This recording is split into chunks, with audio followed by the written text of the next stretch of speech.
Thank you very much. It's an absolute pleasure to be with you here today. My name's Chris Sanderson. I'm co-founder of the Future Laboratory. And I think as the first speaker, it's really beholden on me to thank John and Kelly, Aidan, and the team at BeautyMatter for a fantastic evening last night. Thank you so much for your hospitality and to your sponsors who enabled us to have such a great evening together. I've got a quick word of thanks I'd like to make, which is to my parent company, the Together Group, who've enabled me to be here with you today, really to start to share some of the key findings from a piece of research that we launched earlier this year called New Codes of Luxury, Longevity and Wellbeing Strategies. And these start to focus on how collectively the luxury industries are really beginning to go through some very exciting changes that focus around this idea of health, well-being, beauty, of course. And what I want to look at this morning from this report are some of the key findings that I think have the most impact for you here in the room, in the beauty industry. Now, I think what's critical to understanding this relationship that beauty has with luxury is around the way in which we've already seen health, beauty, and wellness really start to shift over the last 10 to 15 years. And this, I think, is how the industry as a whole has started to transcend beyond just the personal, and increasingly what we're seeing is what you could describe as almost a harmonious symphony of the mental, the physical, and the emotion, and the social well-being that creates this 360 understanding of how we, as individuals, as consumers and societies, are beginning to change. And this, I think, is beginning to really resonate with our customer base on both a personal and also a social, a community level. And as our environmental consciousness also starts to expand, we're beginning to see this notion of authentic well-being, which is demanding a more thoughtful, interconnected perspective that honors our relationship with the world around us. Now, as a result, longevity and well-being are increasingly becoming core to luxury's evolving value proposition. Let's just take a moment to think about what that means. That luxury increasingly is looking at beauty to understand where its trajectory will take it over the next 10 years. That longevity and well-being will sit at the heart of our global luxury industry. So what I want to explore in the time I've got with you today is this idea of how the convergence of beauty, health, hospitality start to look at a new paradigm, a new way that we can think about what our industry delivers and the role it will play in associated luxury industries. And this is the idea of what we've called transformational luxury. Okay? So this idea of how we move beyond an understanding of what traditional luxury looked like and felt like, that it was based on this idea of heritage, craft, provenance, these really quite old school, old-fashioned words that were associated with things in the past, to a far more modern and evolutionary sense of where luxury is directed and where it's going to take us. So rooted in this idea of transformational luxury is the transformation economy. Now, you may be more familiar with the term the experience economy. It's been with us a good 20 years now. And at the Future Laboratory, we've spent the last decade looking at how the experience economy continues to evolve as it's less about a customer waiting or expecting for experience to be delivered to them, and is in fact more and more about their desire to continue to self-actualize, to optimize, to improve, to proactively look for the businesses, the brands, the services, the organizations that are going to help them on their own personal journey of transformation, to become healthier, wealthier, and happier as individuals, but also, and this is a really key part, as part of a community or a society, however they define that. So this approach enables, I think, luxury brands to really start to partner with collaborating businesses where they think about this journey or this trajectory of enhancement. So we start to see the opportunity to deliver a whole suite of tools, of products, of services that are about this idea of personal transformation. You get it? Okay. So, what I want to do in this session is start to outline some of the cultural shifts, the emerging priorities, and also the cross-sector opportunities alongside the strategic imperatives that are going to give you the tools that you need in order to think about the next 5, 10, and 15 years of growth of your businesses and your brands. Now, at the forefront of this change is that idea, let's just have that quote back on the screen here, of this notion of the transformation that we're all going through as an industry. And many of those innovators, those entrepreneurs, and those leaders of this change are here in this room right now. And this sense of how you are increasingly going to become what I would call powerful architects in the new vision of what luxury will look like is what I really want you to think about. Take a look at this quote. Beauty will be to the luxury industry what fashion has been since the 90s, the driver of change, the benchmark of future expectations. I hope that makes you really happy. You should be super optimistic about your futures because the growth that we saw of fashion over the 90s into the noughts and beyond is what you can start to expect to see here in the beauty industry. I hope I've set the day off to a good start. Now, I know this quote to be true because I said it. It's from me. From all of the research that me and my team at the Future Lab have been conducting over the last 25 years, looking at the shift in luxury and the way that we view luxury and how it's growing. Okay, so don't just take my word for it. Let's start to unpack this idea so we can really begin to understand it and think about the implications for us and for our organization. Because I think to really truly understand this shift, we've got to understand the foundational forces that are driving this change. So we're going to start by exploring some of the cultural, the technological, and also those catalysts that are reshaping our luxury industries with a particular focus, of course, given where we are today, looking at beauty and well-being. So let's kick off and let's start. Well, another quote for you, because as consumer awareness of longevity and quality of life grows, luxury, as I've said, is really beginning to be reshaped around a whole new criteria of priorities, of heightened priorities. And when I spoke to Cindy Palusamy, who many of you in this room will know, in both her previous role at Estee Lauder and her current role, she said this really interesting thing to me. She said, how are the luxury companies going to tackle these new priorities when wellness is now part of the competitive set? When really wellness hasn't been a fundamental priority for them in the past. And that sense, I think, of, she went on to say, anything in the wellness and longevity space is right up there as an alternative investment because it's the ultimate investment in many ways. And this starts to come to the heart, I think, of this shift and why it's so important. We all know that the greatest luxury, of course, is time, right?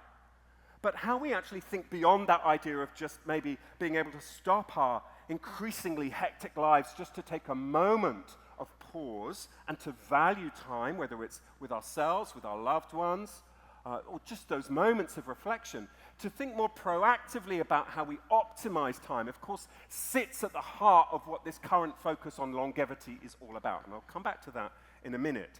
So here, what I want us to think about are these key shifts that are now shaping our beauty industry and wellness and related industries like hospitality, because boy, if you think beauty is growing, you should see the curve for hospitality right now and how you start to align yourselves with hospitality businesses over the next 10 years is going to determine your future success.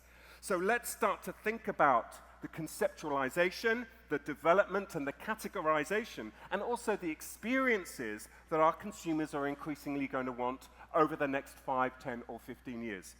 Now, as I said, the research I'm sharing with you today is part of a report, the New Codes of Luxury report. I could be here for 3 hours taking you through the report. I've only got 20 minutes left. Yeah, 20 minutes. So, you're going to need to read the report, okay? And I'm going to give you an access code for that at the end of this presentation. So what I want to quickly do is just take you through some of the key things that we look at in the report to give you a little taster, and then also to really start to focus on some of the gold, the nuggets, the key insights that my team found at the end of it. So, the 4 key areas that we looked at in terms of these forces and drivers, the first is this idea of total experience. When we start to think about how luxury consumers are transitioning, the key thing to remember, which we should all know by now because we understand the impact of the experience economy, is that our consumer is shifting from collecting objects to collecting values and experiences. We already know that our global consumer spends more on experience than they do on traditional product categories. The problem most of us have is that we haven't found ways to monetize that yet. We often think that experience is the add-on bit that we do for marketing or comms to make our brand look good, and that we still just need them to come back and buy the product. The biggest challenge you face over the next 10 years is how do I drive revenue from my brand, but not from the product, not from the thing I can drop on my foot. That's the biggest challenge that you face. So how do we learn from the fashion playbook that's been so successful over the last 30 years? How do we create retail environments that are truly holistic? How do we devise and create holistic experience journeys? Because it is known that 77%, this is according to GWI, the research company, 77% of luxury consumers prefer purchasing products or experiences simply to participate in a brand's community. So think about what that means. Your customer is not necessarily buying your product for its efficacy, for what it delivers, or for all the things that you and your teams work so hard to create. They buy it because they feel part of a community of the other people who also buy into that product. And most importantly, of course, the values that that product presents to them as a customer.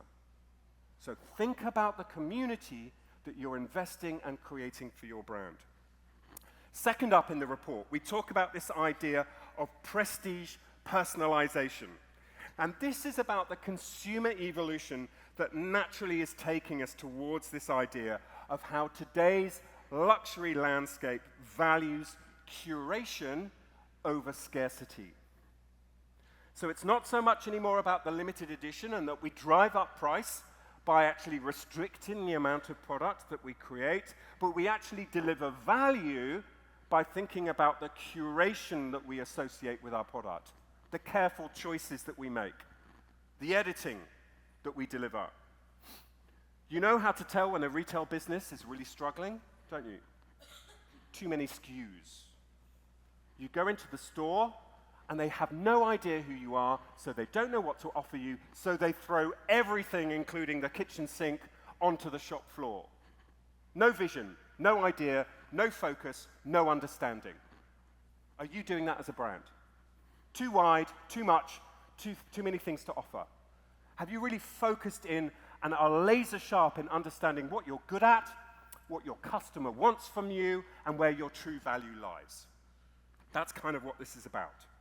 And let's think about this notion of personalization in a little bit more detail, because increasingly what we're seeing is how consumers are gravitating towards products and experiences that align with their personal values, but also their health and beauty concerns, their particular needs, according to who they are. So according to Twilio, another research business, more than half of consumers now tell us that they'll invest more in brands that not only prioritize experience over product, but can tailor that experience towards their unique preferences. So are we really harnessing the value of the personalization process as a business? Are we speaking to each and every one of our consumers as if they were our only consumer? Because that challenge and opportunity is no longer a far-fetched dream. Technology enables us to address every single one of our consumers as if they were our only consumer. But are we actually doing it? Are we making our customers feel special? Third up, the art of becoming. And this really hinges around this idea that those surface-level aspirations of beauty are increasingly continuing to evolve into a far more holistic vision and understanding of what true beauty is and what it represents. According to Euromonitor, 50% of global consumers now define beauty as looking healthy. Well, I, for one, think that's an amazing shift. And if you think about that optimization journey that we've all been on over the last decade or more, it's hardly surprising that our own perception of what beauty is diversifying, it's widening, and it's becoming increasingly less prismatic or focused on outdated ideals of what beauty represents or how it should be seen. And then finally is this idea of science as a standard.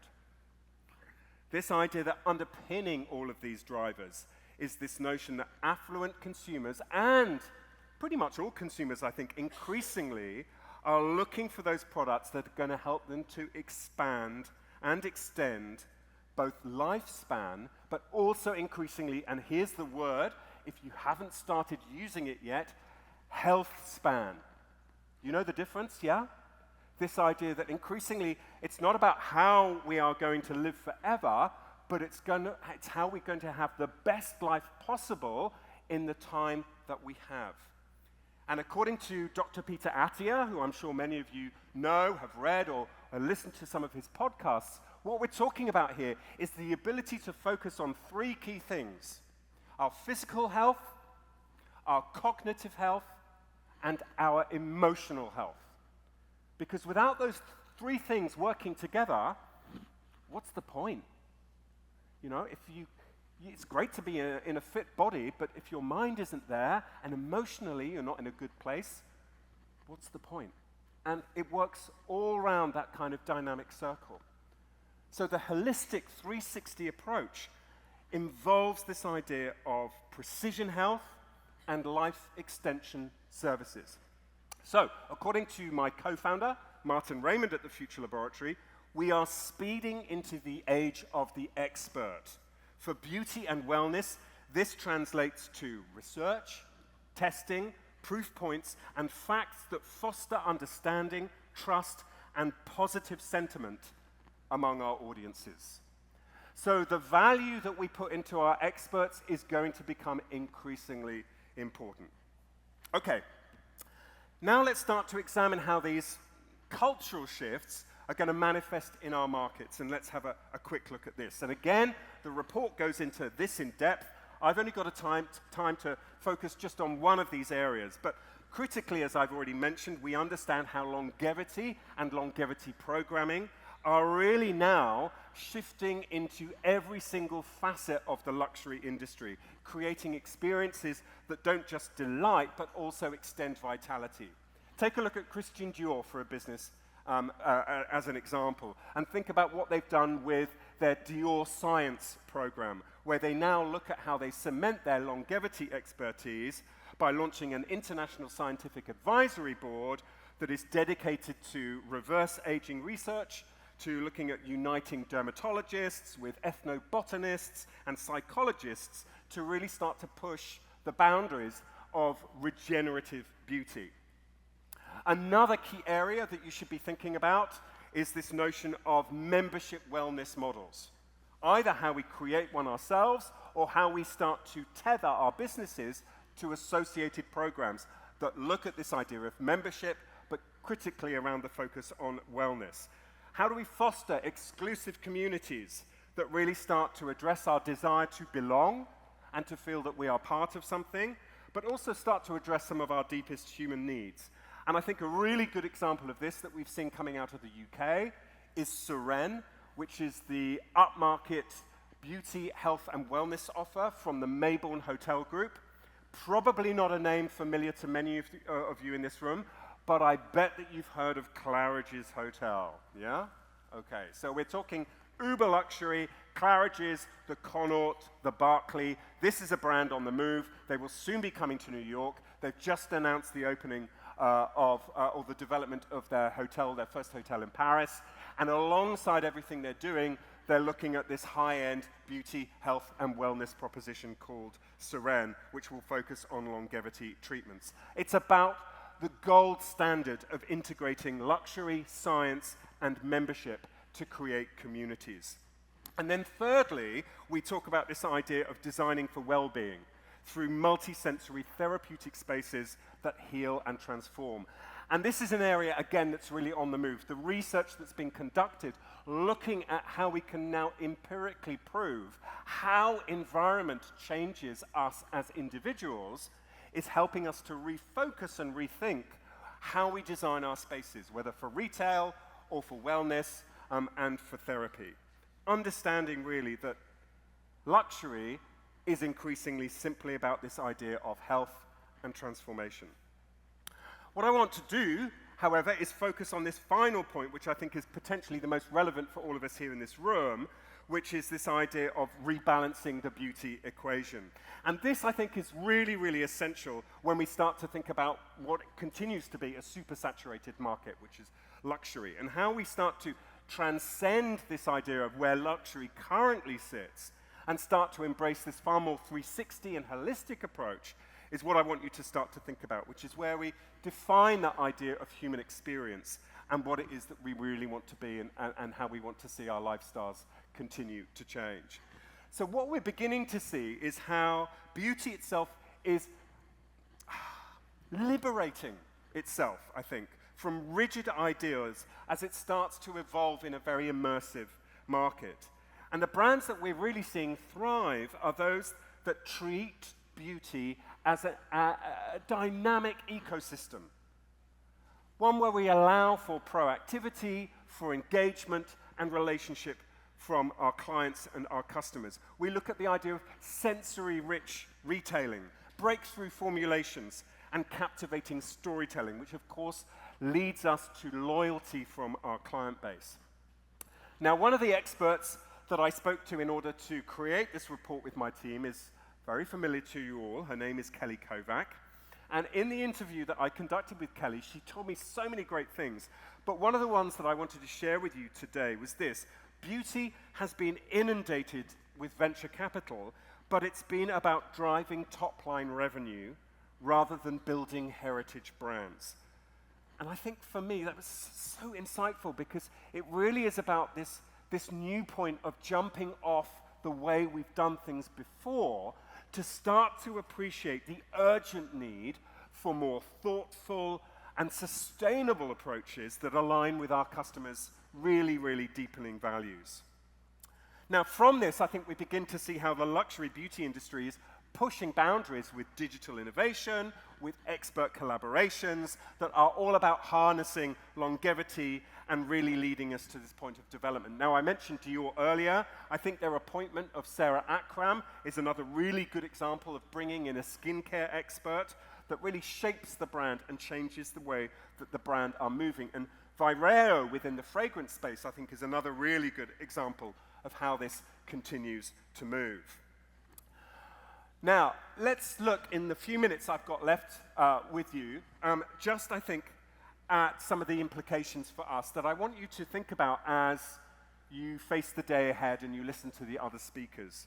Because the strategic imperatives that the report contains should help you to think about the platform that you and your teams need to create as you chart your course in what, for many of us, continues to be very, very uncertain financial, commercial, and business futures as we start to face the road ahead. So how do we build a roadmap for our brands that helps to understand this journey of facilitation around personal growth, around health optimization and also longevity, so that we really do understand our relationship as individuals with the most precious thing that we have is time. So let's start to look at these, and there are 8 of these in a little bit more depth. So the first is this: longevity and well-being are the new tenets of luxury. Write that down, okay? So for so many of you in this room, what is a center point of your brand is now where luxury is moving. So it's no longer that luxury is about the rarity of the materials, but it's about this pursuit of personal transformation, which is great news for us here in the beauty industry. You know, when I spoke to another one of our experts from the hospitality industry, Klaus Sendlinger, who was the founder of Design Hotels, he said to me, I think this was amazing. I believe that the future consumer is even more convinced that spending money on a belief system is more important than spending it on a brand. So what's your belief system? Do you have one? Because actually, if it's not just about your brand, but it's about what you really believe as an entrepreneur, as a business leader, but also as a brand, how are you demonstrating that to me as a customer as I look at all those rows of product and I flick through all those pages online and make my choices? Okay, insight number 1. I could probably just leave you with that and leave, but I've got a few more to share with you. Okay, how about this? The holistic redefinition of beauty. So, beauty is no longer confined to surface-level aesthetics. I think we all get this. It's blooming already and has blossomed into a celebration of the mental, the physical, and the emotional as we think about well-being and what a true well-being proposition really looks like. So forward-thinking brands are championing this and offering solutions that often nourish from the inside out, from advanced skincare and ingestibles to obviously things like immersive self-care rituals and mindful experiences. Third up, from products and categories to experiential ecosystems. So again, as consumers, we're moving away from this idea that our relationship with a brand lies in the standalone product. What we're craving are those holistic experiences that engage our senses and also elevate our everyday lives. You know, I don't know if any of you have read Dacher Keltner's book, Awe, that looks at the importance of creating moments of everyday wonder. But this idea of how we create everyday wonder for our customers is hugely important, and beauty and wellness brands can really be at the epicenter of this. How do you craft immersive ecosystems that look at intertwining personalized treatments, skincare innovations, digital well-being platforms that really start to create true moments of transformation? Next up, the convergence of beauty, health, and hospitality. And this is absolutely critical. How do we start to form powerful alliances and collaborations with the hospitality industry, with the wellness industry, and also, I think, increasingly with Medicare? How do we start to join all these things together? Because this is where the money sits. Another one of the experts that I spoke to conducting this research was an old client and a personal friend, Sonu Shivdasani, who some of you will recognize his name. He was the founder of Six Senses. He then very successfully sold that business, but now still runs his own hospitality business called Soneva, which has some of his best resorts, which you'll find in the Maldives. And he and his team are proactively addressing integrative medical approaches in their resorts. And when I spoke to him, he said to me, our guests are so much more sophisticated around wellness than they were 10 years ago. And that's why we offer integrative medicine, and people are really going for it. And he really highlighted for me the critical role that we're seeing between luxury hospitality and health. The opportunity for luxury hospitality is to bridge the 20-year gap between what cutting-edge science knows and what conventional healthcare offers. So where do you sit? Do you want to be lagging behind with the 20-year healthcare model, or do you want to be pushing forward and innovating with that idea of the future-looking consumer and the future-looking opportunity in hospitality? Next up, super important, data. the era of the hyper-personalized data. And of course, data to some extent is the new luxury. And beauty and wellness brands really need to harness health diagnostics and start to think about how we use all these tools that are now at our fingertips in order to really foster trust and loyalty with our customers. Then, coming towards the end, we can think about true luxury and how that extends beyond the initial purchase to this end-to-end elevated experience. What are we doing to really think about our customers before purchase, during purchase, and also after purchase? And thinking about how we enrich our customers' lives at every touch point of the journey. As I said earlier, so much work is now being done looking at design in our spaces. How do we really ensure that we're using design as a process to better understand what our consumer wants from us, from our design space? And then finally, this idea of collaboration, because I truly believe that collaboration is going to be the cornerstone of modern luxury. And beauty brands and wellness brands will increasingly start to create and cultivate meaningful partnerships that are about a true expression of their belief and their understanding of where this business can go. Longevity researchers, dermatologists, hospitality leaders, all coming together to create truly groundbreaking experiences for our 21st century consumer. And this convergence of once separate sectors is really going to help us to shift and to reach a new paradigm of beauty and wellness coming together to create transactional, moving beyond the transactional to create transformative relationships with our consumer. Now, here's the slide. If you can see that QR code, if you'd like a free copy of this report with the compliments of our partners, the Together Group, please do snap away and use that QR code. The Together Group is a collection of creative agencies designed to work with you in the room, and many of you here are in the clients of the Together Group and all of the agencies as part of our remit to service the creative and luxury industries. Thank you so much for your time. Have a fantastic day. Be optimistic about the future that we have in beauty. Thank you so much.